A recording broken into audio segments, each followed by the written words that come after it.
오늘 우리가 본문 이사야서 3장 1절에서 8절의 말씀을 살펴보면서 인간 중심, 사람 중심, 하나님 중심이라 라는 그런 말씀의 제목을 가지고서 하나님의 말씀을 통해서 은혜를 받고자 합니다.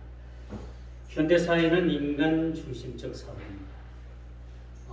지금뿐만 아니라 이런 인간 중심 사상이 결국은 하나님 중심에서 하나님의 주권과 또 그들이 신본적인 그런 신앙의 삶에서 철저하게 인간 중심, 사람 중심으로 그렇게 변한 지가 상당히 오랜 세월입니다. 그래서 14세기에서 16세기 르네상스 운동이 그런 개몽 운동이 일어나게 되고 그때부터 하나님 중심으로 사람들이 생활하던 것이 사람 중심으로 그렇게 옮겨와서 인본주의가 그렇게 참 가득한 세상에 살아가고 있고, 그것이 지금도 여전히 사람 중심으로 그렇게 세상이 그렇게 진행되고 있다. 이것은 우리가 비단 이 사실을 비춰볼 때 참 우리 인간으로서는, 우리 인생으로서는 참으로 비참하고 참으로 어리석은 일이 아닐 수 없다라고 말씀드릴 수가 있는 겁니다. 마땅히 우리가 하나님께서 우리를 지으시고 우리는 하나님의 피조물이죠. 하나님은 창조주이시고 우리는 그의 형상대로 지음을 받은 인간은 마땅히 그 하나님을 우리가 섬기고 하나님을 사랑하고 그 하나님 중심으로 살아야 됨에도 불구하고 하나님을 버리고 하나님 중심의 삶에서 사람 중심으로 산다는 것은 매우 우리 인생에 있어서 이것이 불행한 일이 아닐 수 없다라고 말씀드릴 수가 있습니다. 여러분, 사람 중심의 삶이 어떤 결과를 낳는가 여러분 알고 계십니까? 온 세상이 우리 인간 예찬으로 가득 차 있죠. 사람 칭찬, 그렇죠? 하나님께 영광을 올려드리는 일보다도 우리 스스로가 뭘 잘했다, 우리 스스로가 뭘 대단하다, 우리 스스로가 위대하다, 그런 인간 포장을 그렇게 너무나도 도가 지나칠 정도로 하고 있어요. 그것이 바로 뭐예요? 요즘 연예인들 뭡니까? 스타. 연예인들 뭐예요? 연예인들이 얼마나 많은 돈을 많이 버는지 압니까? 연예인들 한번 떴다면요, 강남에 수백억 되는 빌딩 사는 것은 여러분 시간 문제인 거예요. 그들에게 있어서 스포츠 스타 운동 하나 잘하면요 여러분 수백억 수천억을 법니다. 이렇게 모든 것이, 또 예술하는 사람들이 예술 작품 하나 만들어 가지고 그거 하나 여러분 세상에 알려지게 되면 그 예술적 가치가 얼마나 큰지 여러분 알고 계십니까? 어떤 거는 수백만 원, 수천만 원, 여러분 몇 억씩, 몇십억씩, 몇백억씩 가는 그런 예술 작품도 얼마든지 있다는 사실 여러분 알고 계십니까? 여러분, 이 모든 것들이 다 인간 중심에서 하나님 중심을 탈피해서 인간 중심으로 살아온 결과, 그러한 결과의 결과물들이 오늘날 그렇게 이 시대에 산적해 주고 있는 것을 보게 됩니다. 그뿐입니까? 소위 운동권 세력들은요 노동 현장에서 그들이 막대한 영향력을 끼치게 됩니다. 그렇죠? 그래서 강성노조가 3%밖에 되지 않는 강성노조가 대한민국의 모든 그런 노동 현장을 지배하고 있다는 사실 여러분 알고 계십니까? 이렇게 사회 요소 곳곳을 장악하고 있는 것이 바로 사람 중심적인 그런 요소들이 가득 차 있다는 것을 우리가 보게 됩니다. 오늘 본문도 바로 그런 얘기예요. 이제 유다가, 이스라엘이 이제는 그 섬기던 하나님의 중심에서 그 신본주의적인 삶에서 하나님을 섬기고 하나님을 제일로 그렇게 삼고 또 하나님 중심으로 살던 그런 백성들이 하나님을 버리고 그런 신본주의적인 삶을 버리고 인간 중심적으로 살게 된다라는 것에 대한 오늘 선지자의 경고의 말씀인 거죠. 여러분, 이렇게 인간 문화가 자리 잡게 된 시기는 그리스 로마 시대로 우리가 올라가게 됩니다. 이것이 14세기부터 16세기까지 이어지면서 이탈리아를 중심으로 인해서 인간 해방, 문화 혁신, 도시 발달, 상업 자본 이런 것들을 통해 가지고 모든 현세적인 욕구를 인간 중심으로 것을 끌고 가고 있다라는 거죠. 모든 만족을 우리가 어디서 찾느냐? 인간의 모든 욕구와 인간의 모든 합리성과 인간의 모든 개성에서 찾고 있다는 겁니다. 하나님께서 그 많은 사람들이 신할 땅에서 바벨탑을 쌓고 우리가 여기서 흩어지지 말고 여기서 한 목소리를 내고 여기서 한번 우리가 잘 살아보자 해가지고 바벨탑을 쌓지 않습니까? 바벨탑을 쌓는데 그 바벨탑이 얼마나 높은지 아주 하늘에 닿을 정도로 그렇게 바벨탑을 쌓대요. 요즘 여러분 세상에는 이 지구상에는 100층 넘어가는 건물들이 얼마나 많아요. 요즘 아파트를 지어도 50층, 60층이 기본이더라고요. 이걸 보면서 우리가 인간들이 얼마나 이 건축술이 발달됐는가라고 우리가 감탄을 하지만 여러분 성경을 읽어보게 되면 이미 여러분 신할 평지에서 많은 사람들이 하나님께서 흩어지게 하셨음에도 불구하고 흩어지지 않기 위해서 바벨탑을 중심에 쌓았는데 그 높이가 하늘 꼭대기 하늘에 닿을 정도였다고 했어요. 이걸 보면 그때 당시 얼마나 사람들이 이 건축에 있어서 아주 지대한 지식을 가지고 있었던가, 지대한 기술을 가지고 있었던가라는 것을 우리가 알게 되는 거죠. 그렇죠? 그래서 하나님께서 그 인간의 교만을 보시고 얼마나 높이 쌓는가 내려와서 보시고 어떻게 해요? 더 이상 하늘 꼭대기로 쌓지 못하기 위해서 그들의 언어를 혼잡케 하시는 거예요. 그래서 이 지구상에 많은 언어가 그때부터 발생하게 된 겁니다. 서로 벽돌을 나르고 또 벽청을 통해 가지고 그렇게 쌓고 하던 그 공사를 마칠 수밖에 없었던 이유가 서로 언어가 통하지 않았기 때문에 그때부터 더 이상 바벨탑을 쌓지 못하고 그 바벨탑이 허물어졌다는 사실을 우리는 보게 됩니다. 그때부터 세상에는 많은 언어가 생겼어요. 영어권 나라가 있었고 여러분 세상에는 많은 그런 언어 중심으로 그렇게 모이게 되지 않습니까? 이 지구상에 많은 그런 언어가 그때부터 파생되게 되었던 거예요. 하나님께서 그들의 언어를 혼잡게 하심으로 말미암아 그들이 더 이상 바벨탑을 쌓지 못했다. 그들이 그 연으로 인해 가지고 거기서 흩어져서 동서남북으로 흩어지게 됐다는 겁니다. 그렇게 인간 중심으로 사는 것을 하나님께서는 원하시지 않습니다. 인간 중심으로 사는 것을 하나님께서 원하시는 바가 아닌 거죠. 우리 개인도 마찬가지입니다. 우리 사회도 마찬가지고 교회도 마찬가지고 우리 한 국가도 마찬가지고 이 글로벌 세계도 마찬가지고 이 모든 온 이 지구가 개인 중심, 인간 중심 그렇게 사는 것이 아니라 하나님 중심으로 살기를 원하는 것이 성경적인 그런 뜻이다라고 말씀드릴 수가 있는 겁니다. 우리 개인도 마찬가지. 나 스스로도 내 중심으로 사는 것이 아니라 누구 중심? 하나님 중심으로 살아갈 때 모든 삶이 편해지는 거예요. 이런 들었다리 저런 들었다리 이거 성경의 귀한 말씀은 아니지만은 이렇게 우리가 우리 모든 삶을 주님께 내맡기고 우리가 살아갈 때 이제 그때부터 우리 마음이 편해지는 거예요. 그렇죠? 우리가 낮은 데도 처할 때도 하나님께 감사요. 우리가 또 높은데 하나님께서 높여주실 때도 우리가 하나님 앞에 감사한 일이요. 그렇죠? 우리가 고난을 당할 때도 그 고난을 통해서 우리가 하나님께 맡길 때 우리가 감사할 수 있는 것이고 우리가 좋은 일 만날 때도 그 일을 통해서 하나님께 감사할 때 우리가 뭡니까? 감사할 수 있는 거예요. 왜? 내 중심이 아니라 내 중심적인 삶이 아니라 하나님 중심으로 살며 모든 것을 사나 죽으나 흥하나 망하거나 패하거나 노하거나 모든 것을 하나님께 맡길 때 우리는 모든 삶이 편해지는 거예요. 모든 구분침에서 모든 고통에서 우리가 해방되어지게 된다는 사실을 알게 되는 거예요. 그래서 여기서 우리가 하나님 중심 문화와 인간 중심 문화가 충돌을 일으키게 되는 것은 여러분 당연한 일입니다.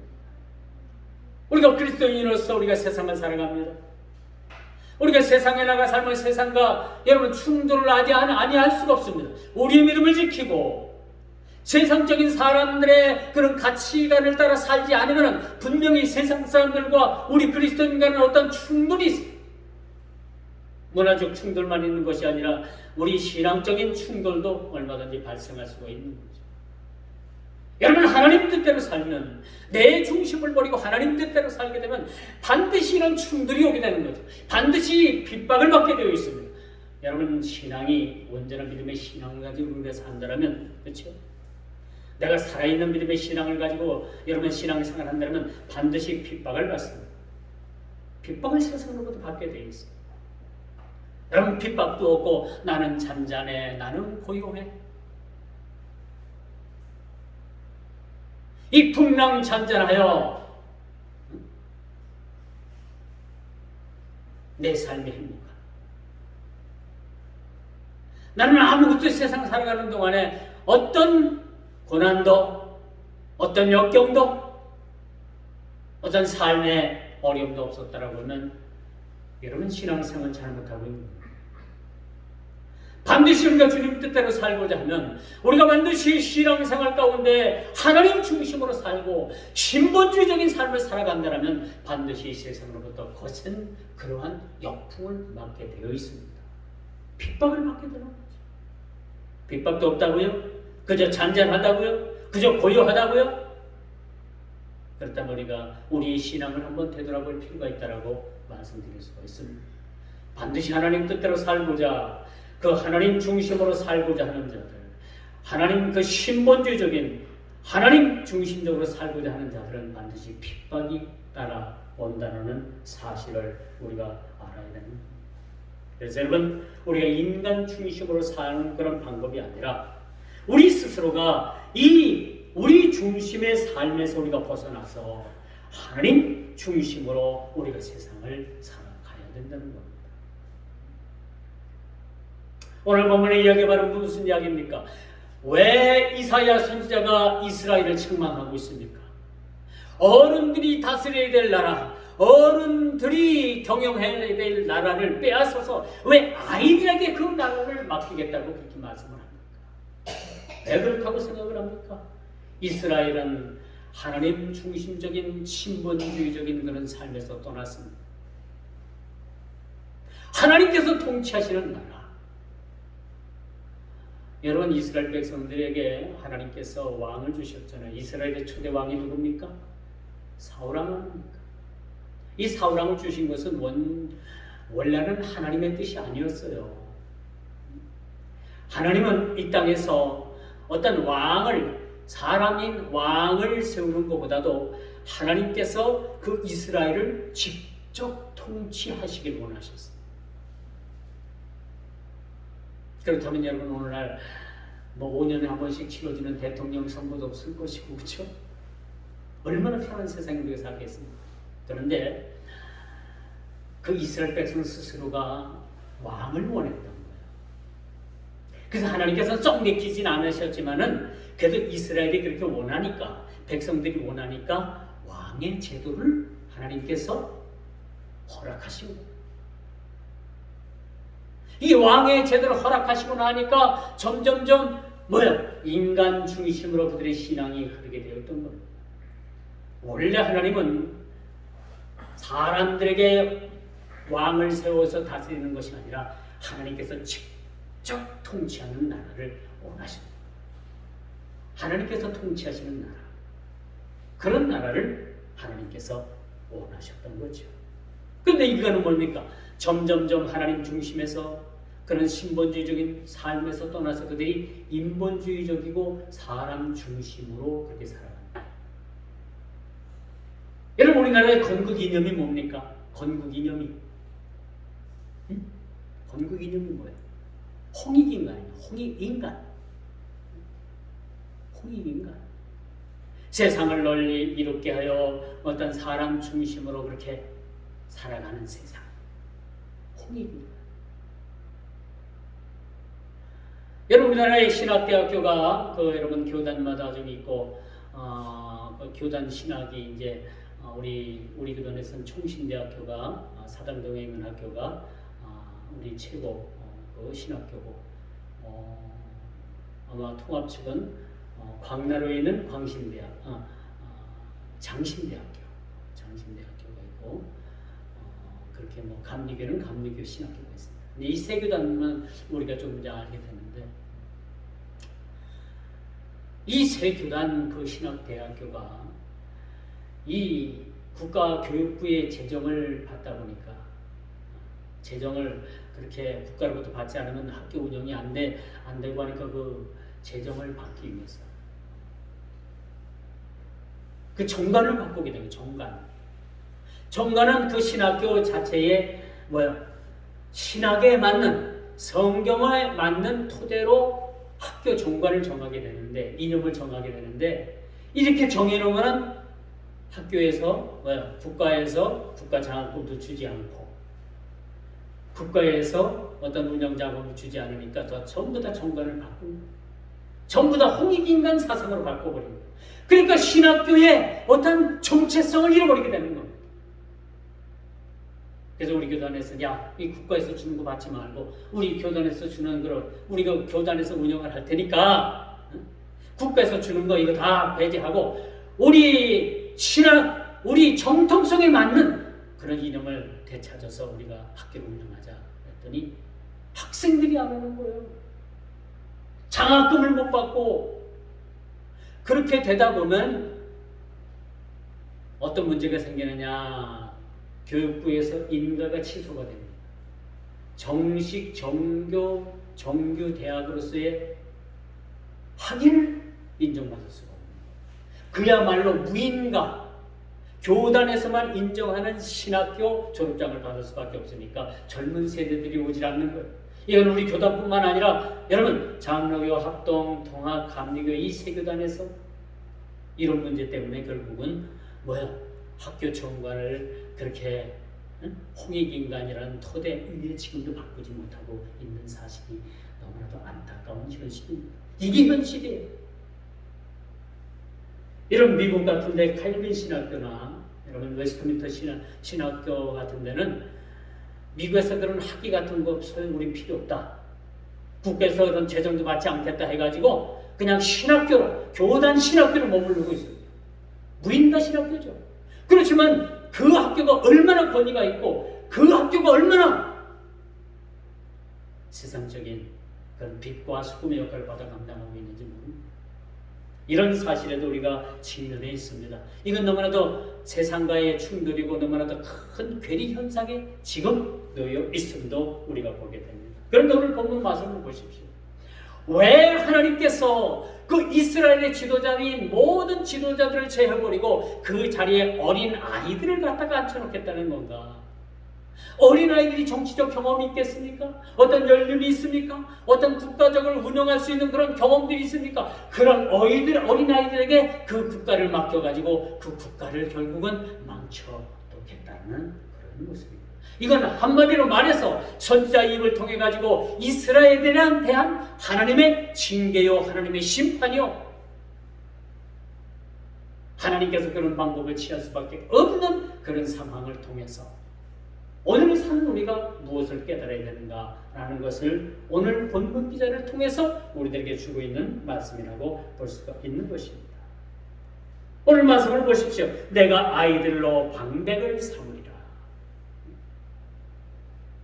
어른들이 하는 일은 모든 일들을 제하고 그 자리마다 누굴 갖다가 경영자를 쓰겠다는 거예요? 어린아이. 이건 단지 어떤 나이가 어린아이가 아니라 나이는 먹었어도 어린아이와 같은 그런 조금 어린아이 수준과 같은 그런 자들을 국가 경영에 참여시켜서 결국은 그 국가가 망하는 길로 들어가겠다라는 그런 하나님의 경고의 말씀이라는 것을 우리가 보게 됩니다. 왜 그랬을까요? 이스라엘이 하나님을 의지하지 않았기 때문입니다. 그들이 애굽에서 종살이하고 여러분 광야를 지나서 가나안 땅에 들기까지 얼마나 처음에는 예수를 잘 믿었습니까? 여러분들도 마찬가지. 처음에는 얼마나 예수를 잘 믿었습니까? 얼마나 처음에는 여러분들이 교회 생활을 참 열심히 얼마나 잘했습니까? 그러나 시간이 가면서 그 신앙들이 퇴색을 하고 열심을 냈던 그 신앙들이 여러분 점점점 어떻게 그 열심을 잃어버리고 지금은 예수를 만났던 그 첫신앙 첫믿음을 잃어버린 그 한국 교회, 또 전 세계적인 많은 크리스찬이라고 하는 자들이 믿음의 신앙, 첫 신앙을 잃어버린 그런 사실에 대해서도 우리는 한번 짚고 넘어가야 될 필요가 있다라고 말씀드릴 수가 있습니다. 왜 이스라엘을 하나님께서 책망하십니까? 하나님의 그런 틀에서, 하나님의 범주에서 벗어났기 때문이라고 말씀드릴 수가 있는 것이죠. 그뿐만입니까? 그들은 하나님의 범주에서 벗어날 뿐만 아니라 이제 그들 스스로가 인간을 의지하고 그들 스스로가 신봉하는 그 자체가 무엇이었냐? 인간 중심이었으면서 결국은 그들이 썩을 것을 구하는 육신을 위해서 사는 자들로 모두가 다 전락했다는 사실을 오늘 선지자는 이 말씀을 통해서 한탄을 하고 있는 모습을 우리가 보게 되는 겁니다. 여러분, 사랑하는 우리 성도 여러분, 지금 여러분들은 무엇을 위해서 목숨을 걸고 삽니까? 먹고 살기 위해서 목숨을 걸고 삽니까? 점점점 경기가 나빠지고 점점점 어려워진다고 합니다. 우리나라 국가 채무 빚이 벌써 1,000조 원을 넘었다고 합니다. 국민 1인당 어린아이, 남녀노소 할 것 없이 1인당 거의 한 4천만 원 이상 현금의 빚을 지고 있다고 합니다. 우리나라 국가 채무 가운데서도 여러분 가계 대출 빚이 여러분 어마어마하답니다. 지금은 IMF 때보다도 더 어려운 그런 상황 가운데 있다고 합니다. 모르게 몰라도 여러분들이 그 코로나로 인해 가지고 국가로부터 받은 도움들도 다 국가 채무입니다. 우리는 받아 써서 좋았지만 이게 다 국가의 빚이 된 겁니다. 사실. 또 잘못 쓰여진 부분도 얼마든지 많이 있겠죠. 그렇다면 우리가 무엇을 가지고 목숨을 걸어야 되느냐? 우리가 지금부터 생각하는 거, 바라보는 거, 우리가 이제 바뀌어져야 됩니다. 우리의 시각이 바뀌어야 되는 거죠. 우리의 생각, 사고가 바뀌어져야 됩니다. 어떻게 바뀌어져야 되느냐? 무엇을 위해서 우리가 무엇을 먹고, 우리가 위해서 먹고 마시며, 무엇을 우리가 살 것이며, 무엇을 위해서 살 것이며, 라는 위대한 결단이 우리에게 다시 한번 필요하다는 겁니다. 지금까지 내 마음대로 내 뜻대로 내 중심적인 삶으로 살았다고 한다면 이제부터는 우리가 돌아와야 합니다. 돌아가야 합니다. 어디로? 하나님 품으로. 하나님 원하시는 그 틀 안으로, 하나님 범주 안으로 우리가 들어가야 된다는 말씀을 드릴 수가 있겠죠. 이제 더 이상 우리가 육신적인 썩을 것을 구하는 것이 아니라 하늘과 신령한 썩지 않는 것들을 위해서 우리가 구하는 그러한 모습으로 돌아가야 된다는 것. 물질, 명예, 건강, 권력 이런 등등을 우리가 취하기 위해서 사활을 거는 그런 삶에서 이를 추구하기 위해서 올인하는 어리석음에 우리가 그런 자리에서 우리가 돌아서서 그런 모든 우리가 상실감이 클 수밖에 없는 그런 자리에서 우리가 돌아서서 인간이 의지하는 모든 것을 다 제거해 주시는 하나님의 그런 놀라우신 은혜의 범주 안에 우리가 들어가야 된다는 말씀을 드릴 수가 있는 것입니다. 왜 그런가? 우리는 오직 주님만을 의지하고 살아가도록 그런 구조로 우리를 하나님께서 지으셨기 때문입니다. 하나님께서 우리를 지으시고 우리를 만드신 것은 하나님을 사랑하고 하나님 범주 안에서 살아갈 수 있도록 그렇게 구조적으로 우리를 만들어 주신 겁니다. 이렇게 구조적으로 만들어 주셨건만 우리는 이 범죄에서 이탈했어요. 그리고 그 하나님의 범주, 하나님의 범위를 떠나서 이탈을 해서 인간 중심적인 삶을 그렇게 지금까지 우리가 살고 있는 모습들을 우리가 보게 되는 것입니다. 이것은 마땅히 피조물이 그 창조주에 대한 그런 순종적인 그런 개념에서 떠나서 하나님께서 지으신 그런 창조의 목적에 반하는 그런 삶이라는 것을 이스라엘 백성들은 마땅히 깨달아야만 했다는 사실입니다. 그런데 여러분, 자꾸 이런 삶에서 벗어나서 자유로운 육체니 자유로운 영혼이니 이 부르짖는 것은 창조주 하나님을 욕되게 하는 것이라는 사실을 여러분 마땅히 이스라엘은 깨달아야만 했던 것이죠. 그런데 이스라엘은 어디로 갑니까? 자꾸 하나님의 뜻에서 하나님의 창조의 목적에서 자꾸 역행하는 모습을 우리는 성경 곳곳에서 우리가 바라보게 되는 겁니다. 오늘 참지 못한 그 하나님께서는 선지자 이사야를 통해서 오늘 이스라엘에 대한 그런 모습을 그렇게 책망할 뿐만 아니라 더 이상 너희의 모든 일들을 너희가 하는 모든 일들을 이젠 떼어서 더 이상 모든 일들에서 너희가 그 모든 일들을 감당하는 일에서 너희들이 그 손을 떼게 하리라. 그리고 그 자리에 어리석은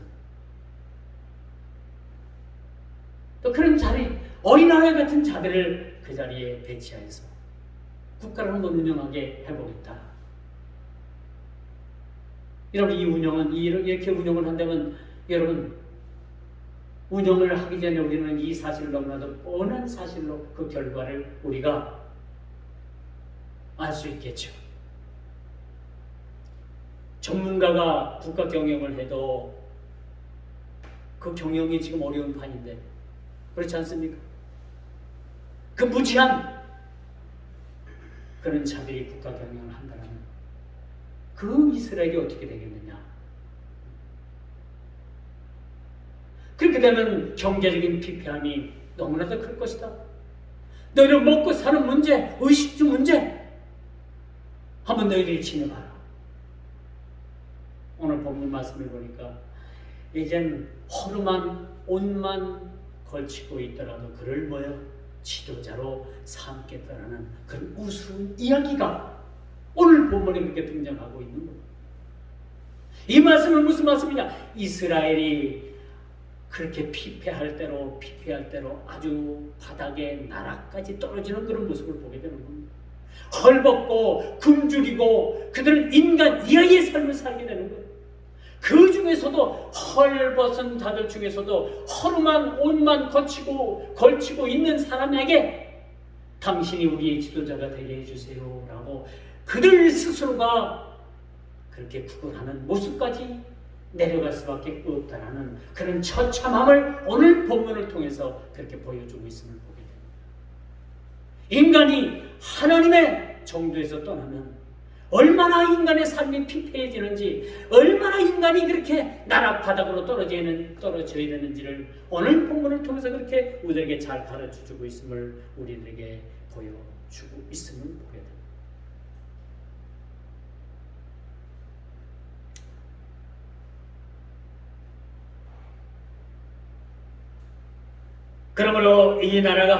그러므로 이스라엘이 만국으로 간다는 것은 뻔한 사실이라는 것을 우리는 너무나도 잘 알게 되는 거죠. 여러분 솔로몬의 아들인 르호보암이 이제 나라가 유다와 남유다와 북이스라엘로 나누어지기 전에 이제 이스라엘을 경영하는 모든 장로들과 모든 지도자들과 그들을 만나고 회의를 했어요. 나라의 경영을 하는데 누구에게 조언을 구할 것인가? 나이 많고 경험 많은 노인들에게 그렇게 자문을 구할 것인가? 아니면 르호보암과 같은 새파란 젊은 친구 이 소년들 혈기방장한 이 소년들에게 나라의 운영에 대해서 조언을 구할 것인가 라는 문제를 가지고 심각한 다툼이 있었습니다. 결국은 솔로몬의 아들인 이 르호보암은 그 국가의 그 경험이 풍부하고 또 조언해 줄 만한 그런 노인들의 말을 무시해 버렸습니다. 이 말들을 무시하고 자기 젊은 친구, 소년들의 말을 듣고 행했습니다. 그런 일 후에 어떤 일이 벌어졌느냐? 그 연으로 인해 가지고 나라가 두동강이 나고 말았다는 사실. 여러분, 우리가 남북한이 지금 두동강이 나가지고 세계에서 가장 유일한 분단 국가 아닙니까? 이스라엘은요, 솔로몬 시대 이후에 나라가 두동강이 났는데, 물론 솔로몬 그 왕의 제약의 문제도 있었겠지만 그 아들 르호보암이 그 경험 많은 노인들을 의지하지 아니하고 그 젊은 세대를 그렇게 의지하고 그들의 말을 따랐을 때 결국은 국가가 바탕에 이르게 되고 나라가 두동강이 났다는 사실 우리는 너무나도 잘 알고 있습니다.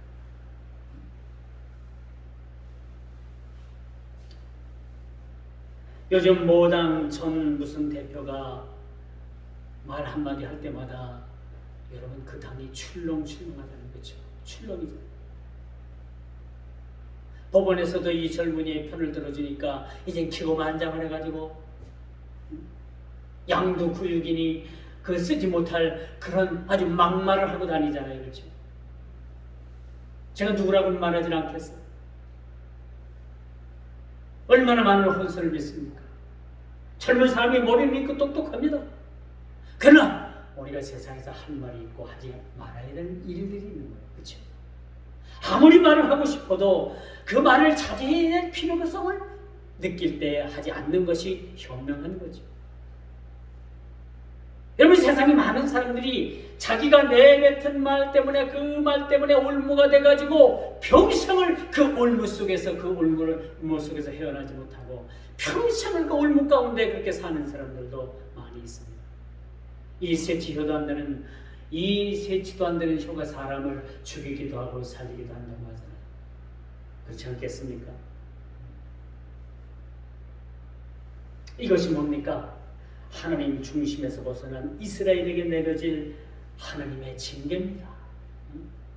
사람 중심으로 산 결과에 하나님께서 어떻게 보응하시느냐를 우리는 너무나도 잘 말씀을 통해서 봐야 되는 거예요. 어른들이 해야 될 일들을 어른들을 다 그 자리에서 끄집어내리고 우매한 그런 자들을 다 갖다 그 자리에 경영자로 다 세워놓으니 국가가 어떻게 됩니까? 엉망진창이 되는 거예요. 엉망진창. 국가가 부도위기에 놓여지게 되고 피폐가 되고 지금 말로 말하면 IMF를 겪어가지고 이제는 모든 것이 다 파탄이 됐습니다.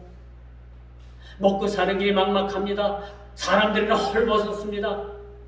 그런데 여러분, 거듭된 말씀이지만 헐만 옷만 입고 있어도 그 사람에게 찾아가가지고 당신은 우리의 지도자가 되어 주십시오 그렇게 간청을 하는 그러한 피폐한 시대에 이스라엘 백성들이 몰리게 된다는 사실들을 오늘 선지자 이사야 말씀을 통해서 그렇게 경고해주고 있습니다.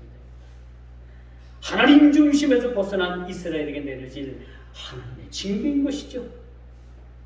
합당한 통치자를 주시는 것은 하나님의 큰 은혜입니다. 하나님께서 우리 인간 세상에게 어떤 은혜를 내리시느냐?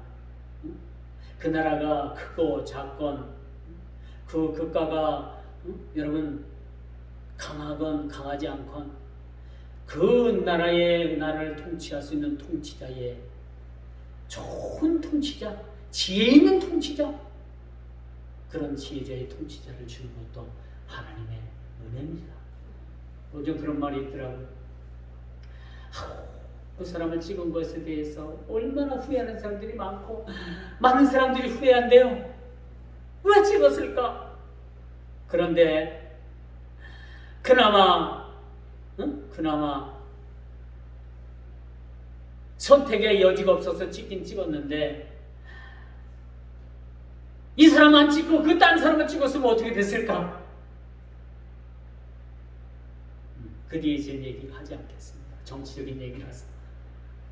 이게 뭐 요즘 많은 사람들한테 회자되는 말이에요. 한 국가의 지도자 세워주는 것도 하나님이시지만 오늘 본문을 말씀을 우리가 놓고 볼 때는 이스라엘에게는 뭐야? 하나님의 큰 저주가 다가온 겁니다. 그들에게는 시련이 다가온 겁니다. 그들에게는 고통이 다가온 겁니다. 나라가 망해 가는 길로 들어가게 된 사실을 우리가 보게 되는 것입니다.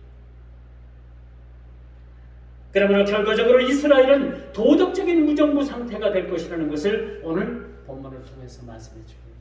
도덕도 땅에 떨어지고 경제도 땅에 떨어지고 모든 국가적인 모든 총체적인 위기가 이스라엘에게 찾아온다는 그런 예언적인 말씀을 우리가 보게 됩니다.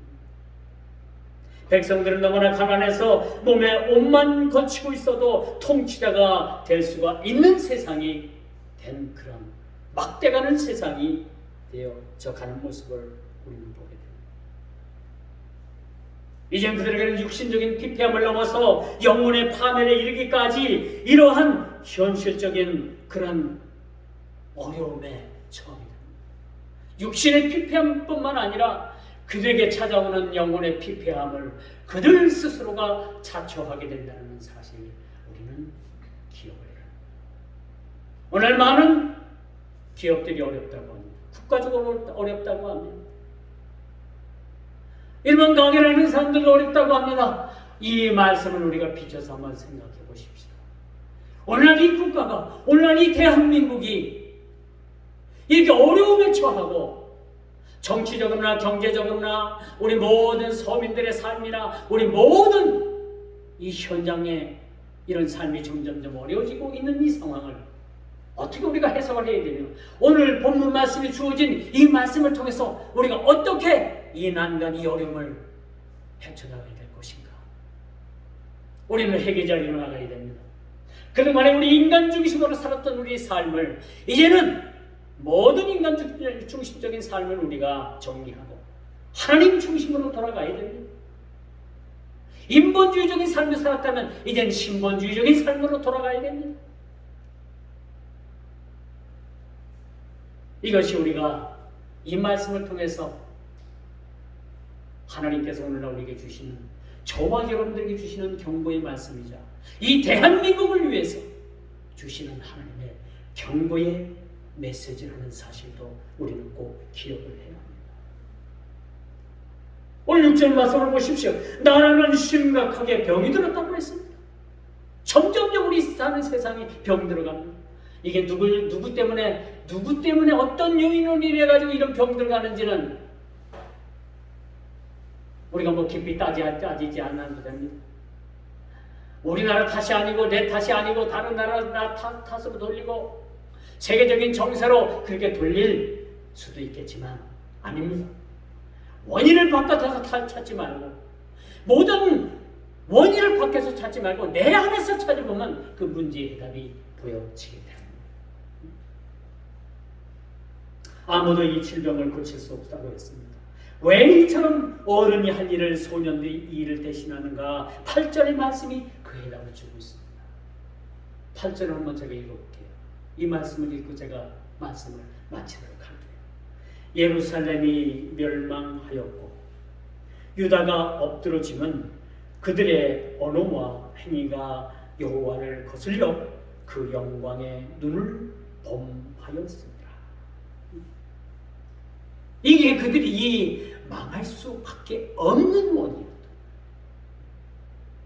예루살렘이 멸망하였고 유다가 엎드려졌음은 그들의 언어와 행위가 여호와를 거슬려 그 영광의 눈을 범하였습니다. 여호와 하나님을 거슬린 게 뭐예요? 하나님 중심으로 살지 못했다는 거예요. 사람 중심으로 살았다는 겁니다. 하나님께 맡기지 못하고 내 맘대로 살았다는 거예요. 이게 그 큰 죄입니다. 사랑하는 성도 여러분, 지금까지 자기는 내 맘대로 살고 꽃비 풀린 망아지처럼 살았다고 하지만 지금 말해도 늦지 않았습니다. 우리는 돌아가야 하나님을 섬기는 그런 하나님의 섬김을 받고 또 하나님을 섬기고 하나님의 다스림을 받는 그것을 우리가 돌아갈 때 우리는 다시 살 수가 있고 우리뿐만 아니라 여러분뿐만 아니라 우리 교회뿐만 아니라 우리 한국교회 대한민국이 살 길은 하나님께로 돌아가는 것입니다. 돌아가서 주님을 다시 깊이 만나는 그런 축복이 있기를 주님의 이름으로 축원하면서 말씀을 나누도록 하겠습니다. 기도합니다. 주님, 오늘 이스라엘이 멸망할 수밖에 없는 것은 하나님을 떠났고 그들의 피폐함은 이루 말할 수 없고 국가의 경제나 개인적인 일이나 모든 면에서 피폐함을 면치 못할 것이라고 말씀하고 있습니다. 이 말씀이 오늘을 사는 이 현실의 시대에 얼마나 꼭 들어맞는 말인지 너무나도 우리는 섬뜩할 정도로 아버지 하나님 이 말씀을 깊이 아버지 하나님 이 시간도 말씀을 생각합니다.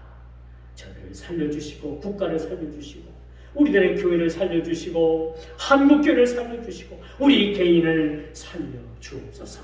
돌아가오니 주님의 다스림이 다시 한번 우리를 다스려 주시옵소서. 예수님의 이름으로 간절히 기도드리옵나이다. 아멘.